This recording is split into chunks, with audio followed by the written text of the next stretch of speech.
Chernobyl poses this deceptively complex question in its opening moments. What is the cost of lies?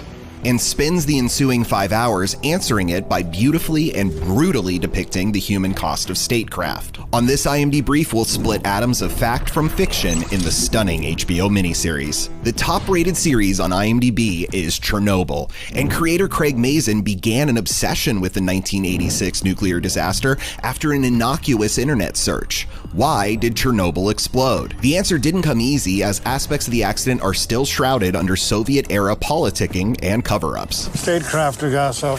Statecraft. Not to mention that Mazin isn't a nuclear scientist, so he had to find easy-to-understand yet dramatically satisfying techniques to expose what went wrong and who was to blame. Ask the bosses whatever you want, you'll get the lie. And I will get the bullet. Since deception and statecraft did not meet their end with the fall of the USSR, Mazin summarizes his intent for telling the story of Chernobyl now, and in the way that he did by admitting, "I'm not sure humans are equipped to move through existence without lying to each other. It's the big lies that we have to be really, really careful about, because in the end, the truth doesn't care. It just is." Every lie we tell incurs a debt to the truth. Sooner or later, that debt is paid.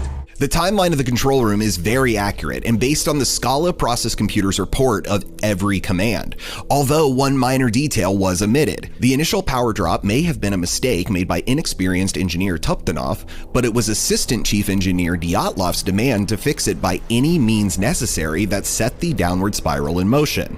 Raise the power. I would like you to record your command. Raise the power. Valery Legasov was a huge part of the effort to bring these facts to light, but, and this one came as a surprise, he was not at the Soviet show trial of Dyatlov and his conspirators at Chernobyl. We will resume tomorrow. Let him finish. Let him finish. Dozens of scientists aided Legasov in the cleanup and prevention of further disasters, and they were on the scene to explain how Reactor 4 exploded and to condemn Dyatlov's dangerous choices in that chain of events.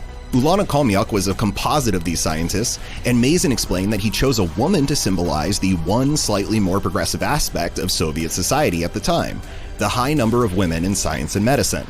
I'd like to think that if I spoke out, it would be enough. But I know how the world works. After the actual Vienna testimony in which Legasov described all of Chernobyl's man-made mistakes, except for that fatal flaw in the safety shutdown switch that essentially ignited the nuclear core explosion, Legasov worked within the USSR to expose the truth about that avoidable defect in the control panel's AZ5 button. And his peers in the scientific community responded by ostracizing him. In a just world, I'd be shot for my lies, but not for this, not for the truth. Scientists. And your idiot obsession with reasons. His suicide, 2 years to the date after Chernobyl, brought attention to this crusade, and the audio tapes of his confessions spread throughout the world to become an undeniable demand for nuclear reform. That is the most important thing, General. For more trending stories and some true tales, stay tuned to imdb.com/imdbrief.